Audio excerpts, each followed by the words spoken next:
Israel और Hamas के बीच युद्ध जारी है।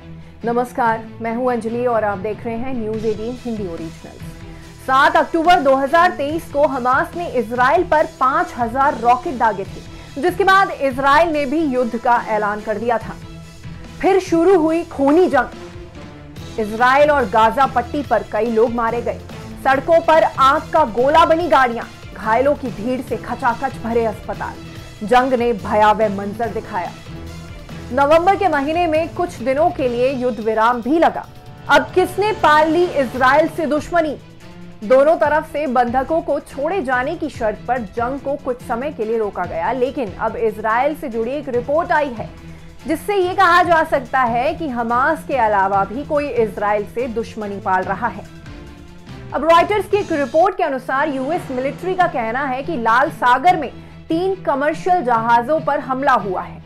2 इजरायली जहाजों पर ड्रोन से हमला किया गया है। कहा जा रहा है कि यह हमला यमन के हूती ग्रुप द्वारा किया गया है। माना जाता है कि यमन के रेड सी कोस्ट पर हूती ग्रुप का दबदबा है। रिपोर्ट्स के मुताबिक हूती ग्रुप पहले भी इजरायली जहाजों पर बैलिस्टिक मिसाइल छोड़ चुका है। यूनिटी एक्सप्लोरर और नंबर 9 नाम के इजरायली जहाजों पर हमला किया गया। इजरायली मिलिट्री के प्रवक्ता रियर एडमिरल डैनियल ने तल अवीव में मीडिया को बताया कि हमले का शिकार हुए जहाजों में से एक शिप क्षतिग्रस्त हो चुका है। उन्होंने कहा कि वो डूब सकता है, दूसरी को कम नुकसान हुआ है। हालांकि वे ये दावा भी करते हैं कि उन दोनों जहाजों का इजराइल से कुछ लेना देना नहीं है। इसके अलावा उनका कहना है कि ये हमले इसलिए हुए क्योंकि इजराइल ने चेतावनी मानने से इनकार कर दिया था।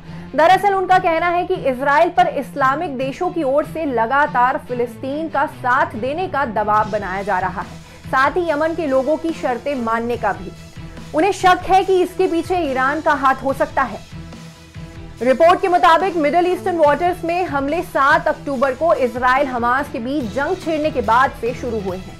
इसी साल नवंबर में इजराइल की कार्गो शिप को हूती ग्रुप ने सीज कर लिया था।